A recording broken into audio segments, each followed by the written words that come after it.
Hey gang, Derek here with another awesome Wind Wheeler video. So we've got another unboxing. This week we got some Transformers. Should be pretty fun as always with these Transform videos.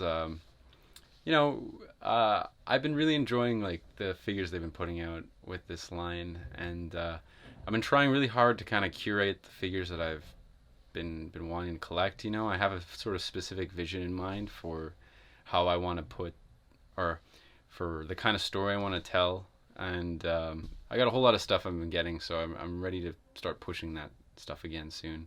There's been a ton of new reveals, and I'm just so stoked, especially those Beast Wars figures that they're sort of trickling out. They just announced Tarantulas, and I think Inferno is kind of in the works as well.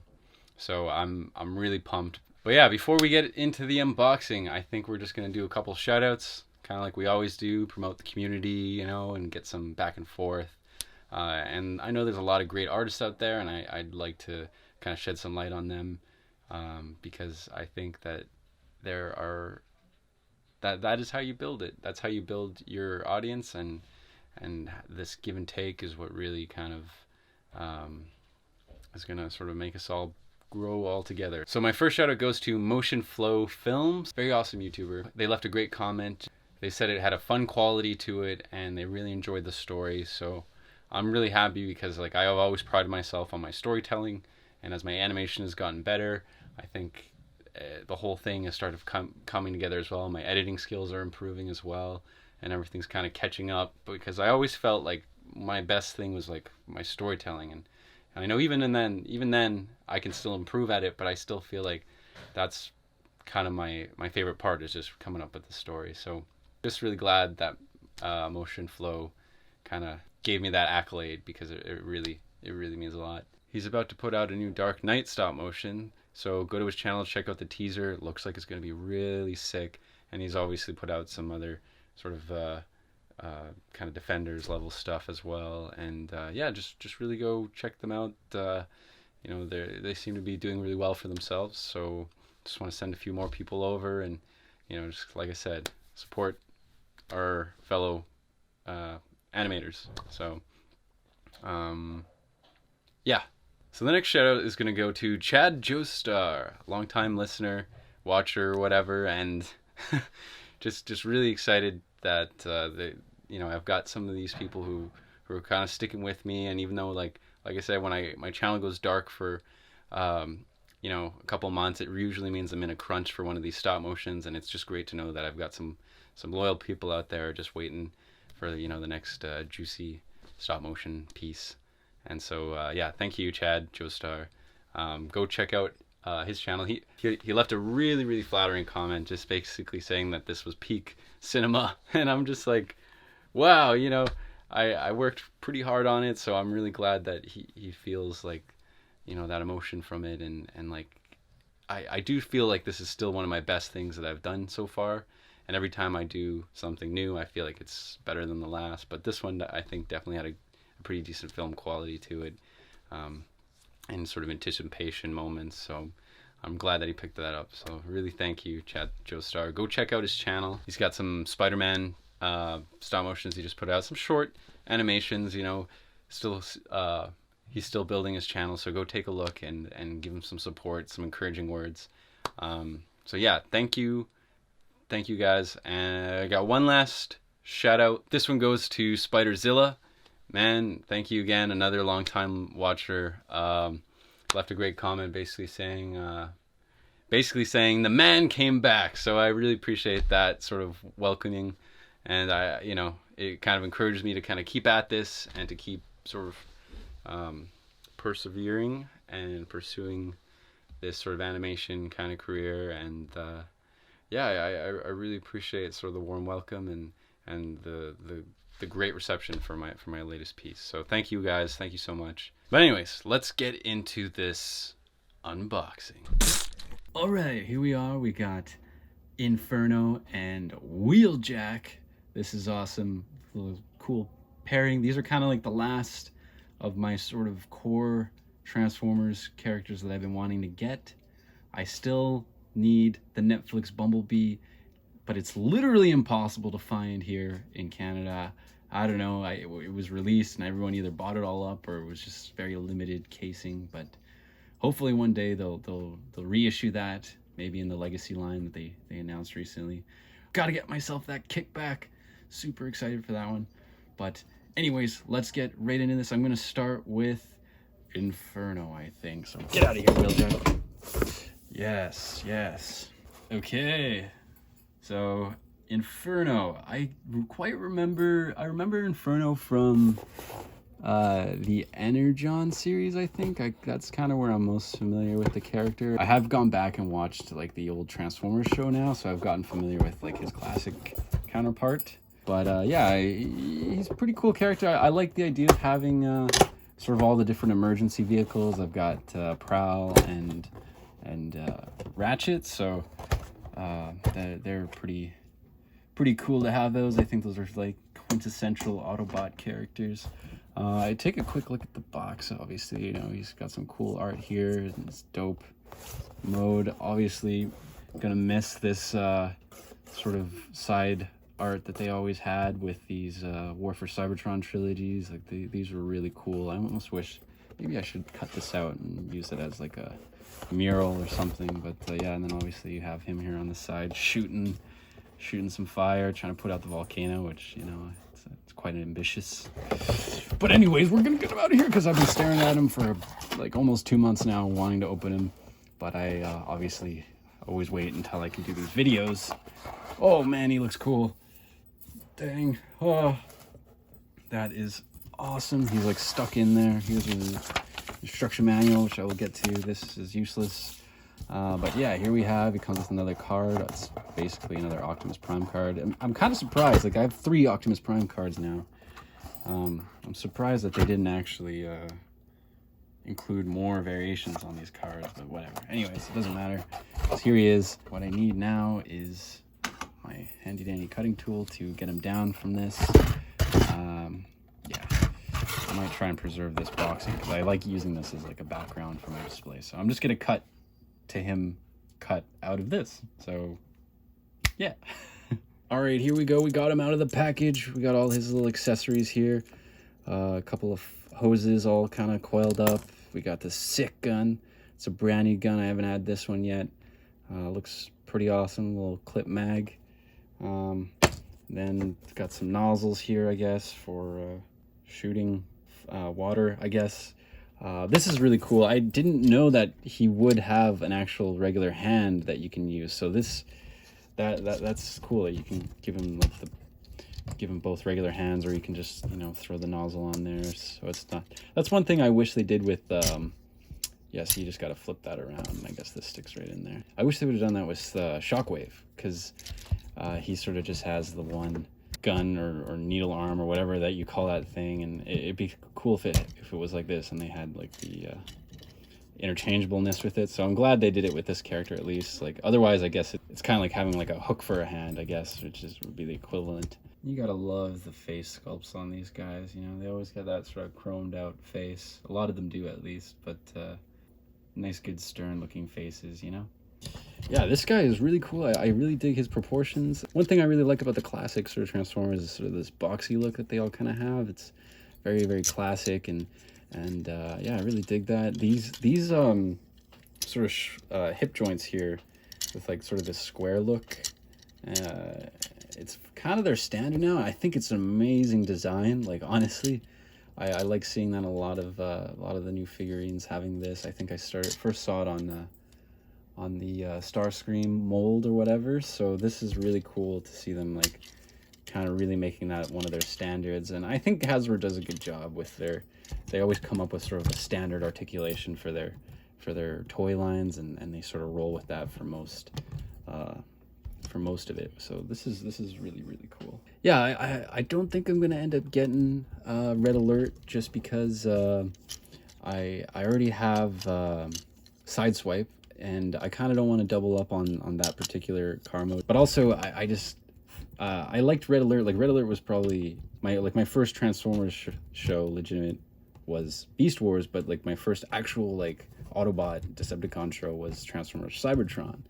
And I got really into that and got the toys, so I really liked Red Alert in that, but it's sort of a different look. It's more, was more closely related to like how Prowl is now as a police car. So I kind of feel I've got that kind of that part filled up. So I don't really need that for my cast of characters, because obviously I want to make a stop motion with these one day. So yeah, so I will pass up on him for now, obviously, but I, you know, if ever there's a lot of hope for this Legacy series. They might come out with a brand new version of Red Alert in that look, and maybe I might pick them up. I don't know.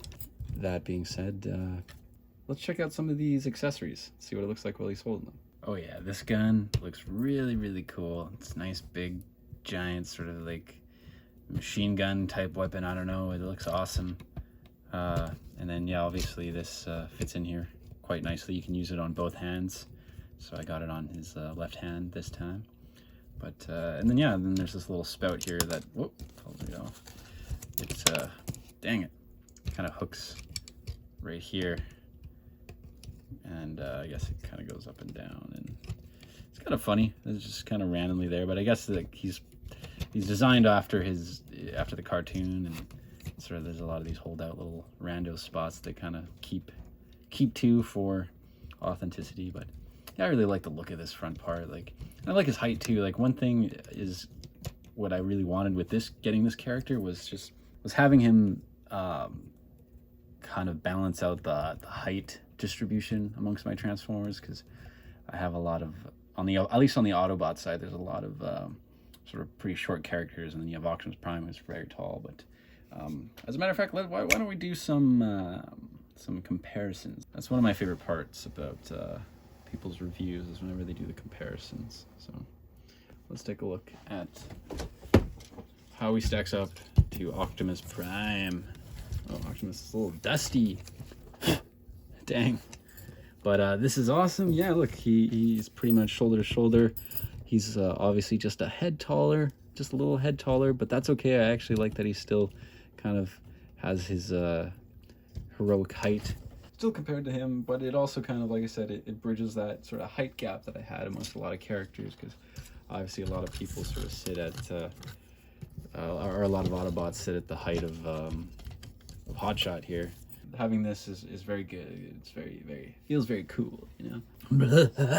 Let's get a couple other characters out here to compare. So here's like the next sort of heights stage that you might have. Yeah, this is totally awesome. Yeah, so you have Ratchet and Ironheart kind of take up that sort of next little height class. And then I don't have Cliffjumper with me right now, but obviously he'd be about here. And then I think I have Ultra Magnus, which I also don't have him here, but he would probably come up to about here. Jetfire is obviously massive, so he would tower over them. But just having that sort of progression of height is quite nice for displays and stuff. So I think that's going to look really cool. He's a pretty awesome addition to these Autobots. I have mostly like red characters, and I try to like color coordinate and stuff. So obviously, like, he's the one that kind of sticks out the most, but that's sort of his thing, you know. Hotshot's supposed to be that kind of character. Let's transform this guy. Fire truck. Woo! All right, I love the look of this fire truck mode. It's very well designed. The transformation was like smooth, and there wasn't much like trouble. I found with Wheeljack there was a little bit of like finagling with some of the parts, and worrying about like some things snapping. But like, you know, I think a lot of times with these Transformers you kind of have to like break them in and kind of get used to his transformation and stuff. But with this one, it was pretty easy and clipped together nicely. So one thing I'll say is that it does feel like scale wise it's a little on the small size, at least compared to I mean, it's not so bad when you compare Optimus to Inferno, just because it looks like maybe the cab could be about the same size, but this is just like taller. But I feel like for Ironhide here, it might come off as a little bit smaller. I definitely feel like when you compare it to like one of the cars, for example, like you can see how big the door is here on Jazz, and so comparing these two doors, it's a little bit like, yeah, the scale is a little bit off. But I mean, it's not like a huge deal, and you can always play around with it, especially in animation. You can do little movie magic tricks to make it seem a little bigger, just play with the perspective. But I mean, outside of that, it's still a really good design, and I wouldn't. I mean, I wouldn't trade it. That's for damn sure. I really like it, and the robot mode is just so good. So I figure for the scaling for that is actually perfect. So, you know what? I'll just take it, and yeah, it is what it is, and I'm really excited that this actually can like extend out too. That's like a really cool feature, and it can like it can rotate and obviously move up and down. So that's really cool. I know I've had a grapple or whatever, or hook. I think it's Hook in the Devastator box set, and that was one of my gripes with him, was that his crane feature wasn't like functional at all. So I'm glad that they've kind of like, I guess, maybe heard people's complaints about that, and here we have a pretty awesome awesome crane feature, ladder feature. So really stoked about this. Yeah, so stoked to have all my emergency vehicles set here. We got the ambulance, the fire truck, the police car.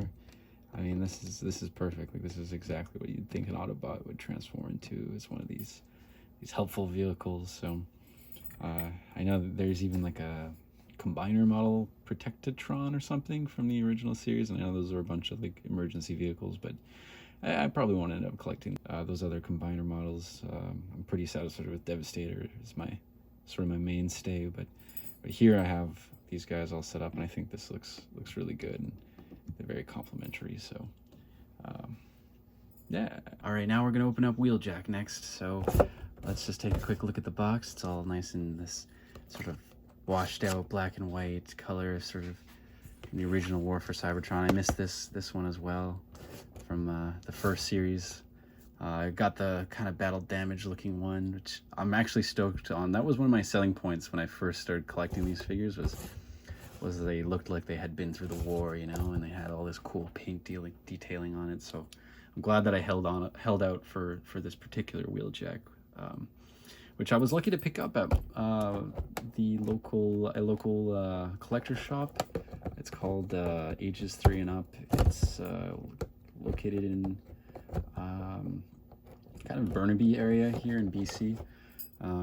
But yeah, it's a great place to get Transformers figures. It's like their specialty. And I traded in a few figures there as well, which they take for store credit. I was able to get both Inferno and Wheeljack on some store credit, which was really cool. So good place. If you live in the Vancouver area, that's definitely the place to check out. Here we go. He's looking really cool. That is a nice backdrop with sort of Wheeljack here. That looks really cool with the Autobot symbol. But yes, he's here. He's in the plastic. This is, I guess, when they still had the plastic shell, before they switched to, I guess, the old cardboard stuff that they do now, which I guess I quite like that more. Yeah, here I'm gonna just cut to him cut out of the packaging, and we shall be right back after these messages. All right, we got him out of the packaging. He is very cool. I can't believe I almost slept on this figure. I wasn't as familiar with the Wheeljack character when I first started collecting these Transformers, but a little time went by. I watched the show, and after a while, I was like, I gotta have this character. And I'm also a sucker for characters with a little bit of green detailing on them, so I was pretty stoked to pick this guy up for that reason at least. But no, I like him as like the tech guy. He's a little wacky. He's got some lots of funky inventions and stuff that he comes up with, and some stuff that helps and some stuff that causes even more trouble. So it's kind of funny, but I like that. So here's Ratchet for a little comparison. He stands just a little bit taller than old Wheeljack here. Wheeljack's about the size as Sideswipe, and yeah, it's I like the scaling. I do feel like Ratchet is very pristine and sort of clean compared to Wheeljack. I mean, he's got those scuffs on his feet, but I don't know, if I had the know-how, I'd give Ratchet a little bit of a wash of some kind, but I don't know, maybe one day I'll do that. Yeah, but these two are like the sort of mad scientist inventors of the two. I mean, obviously Ratchet plays sort of the straight guy, while, Wheeljack's kind of the clown if this was like a buddy cop comedy. But yeah, I like having these two now. I think I'll probably make some cool little stories out of having the two of them. And here's what Optimus Prime looks like in comparison. He is obviously imposing in height, but yeah, I think having these together is really cool. Just these classic Transformers, they did such a great job with sort of capturing the old school look while still giving it like a fresh, revitalized, new feel as well. So can't praise this line enough. All right, let's take a look at his vehicle mode. I really like this vehicle mode. It's pretty slick. Like, I actually don't quite know what car it's based off of, but it's got the flip up lights, which I dig. Love that feature on these sort of like classic vehicles. So I guess a lot of people are probably wondering, like, am I gonna eventually sort of update my Ironhide and my Prowl with that 2-pack? I passed up on it just because I didn't quite like the look of the Ironhide in the pack. I thought it might have been, I thought it was a little too roundish. I just didn't think it looked as good as this one. This one has like the very like square boxy look to it, and I just thought that this looked way more iconic, and I didn't really like how that top part came off and was its own little separate shield piece. Like, I like how this is very just cohesive in it, and it doesn't have all that extra stuff. So and I mean, I did quite like the look of that new Prowl, but I think I like the head sculpt on this one a lot more, and I also really dig the way the back looks here. This back on this kind of reminds me of like a Cyberpunk 2077 type vehicle, so I really dig this. But I was thinking, like, for my stop motion series, it would I could make the excuse that since it's set kind of in the future, I'm gonna have it set basically before the Transformers movies, so it's gonna be in like that like hypothetical 2005 that they had created, that was sort of like a little futuristic. And so I think I can get away with some of these Cybertronian modes, just because maybe some of them have taken like more advanced like vehicle modes of the era. So yeah, just gonna play around with it. But and I also gotta save some money too. Like, they kind of come out with new stuff every year, and it's like, man, like how can you keep up with all this stuff? So anyways, I really dig the red and green coloring here. It's a nice sort of distinct coloring compared to a lot of my other Autobots. Like, the ones I've got tend to be white and red mostly, and these little distinct markers like this green and this blue kind of like pop, and give them that sort of uniqueness, but also still feels like they're all kind of wearing that uniform. I didn't really end up getting a lot of those other colors, and that's why like characters like Hotshot just like stand out so much more with his coloring. And yeah, hopefully when I get Bumblebee, it'll be the same thing. So this is essentially my core Autobot team. I've got some of the main pretty much most of the main characters from the original series, like season 1, minus a few characters. I sort of wanted to curate the cast with some of my most favorite vehicle modes slash favorite personalities and stuff. And it's gonna kind of be an amalgam of like the G1 continuity with a couple of Unicron trilogy aspects thrown in, obviously with Hotshot and Jetfire. So I got some ideas. I'm gonna kind of play around with that. I still don't know when I'm gonna start working on that, but I'll definitely still put out more short Transformer clips like I've been doing. But as far as like a full-length sort of series like I do for Marvel Legends and Bionicle, I'll see. I'm gonna like slowly develop it. Like I said, I've been wanting to kind of complete my cast first. So I still gotta find that Bumblebee. That is the one that I am missing still, and like I said, impossible to find. But maybe one day. But for now, I'm pretty satisfied with how these guys look together. let me know in the comments what your guys' favorite Autobot team is, and yeah, we can kind of like talk about that and see what ones you guys would sort of draft, you know. So because I know there's a lot to choose from, that's for sure. But yeah, all right, cool. Hey gang, thanks for watching another awesome Windwhirler video. Really appreciate you guys checking this stuff out. I know these unboxings can be a little bit longer, but I kind of appreciate having these sort of long form videos myself, just because I get to kind of put a lot of my thoughts out there and sort of put it into the discussion. And you know, I like to think that some people will watch these in kind of parts, you know, how YouTube you can kind of like go and start a video right where you left it off. So kind of just sort of how I figure with these, you know. And but yeah, these are awesome figures. I definitely recommend them. You know, Hasbro is just, between Marvel Legends and Transformers and G.I. Joe and what else, Star Wars Black Series, they've just been absolutely killing it with every release. So I'm just gonna keep, you know, supporting this company, you know, and put my money, you know, out there so that they can make these figures better and better, and so that I can keep on animating and telling my stories, kind of living the Stan life. So yeah, just like the video if you like the video, ring the bell ding if you want instant notifications for my videos, and yeah, comment, let me know what you guys think of these figures, if you're gonna get them, if they're a pass for you. What kind of vision were you guys thinking for your own collections? Like, what kind of era of Transformers do you want to embody? And yeah, and what sort of stop motions do you want me to put out in the future? So yeah, I think that's it. Oh yeah, subscribe if you love this.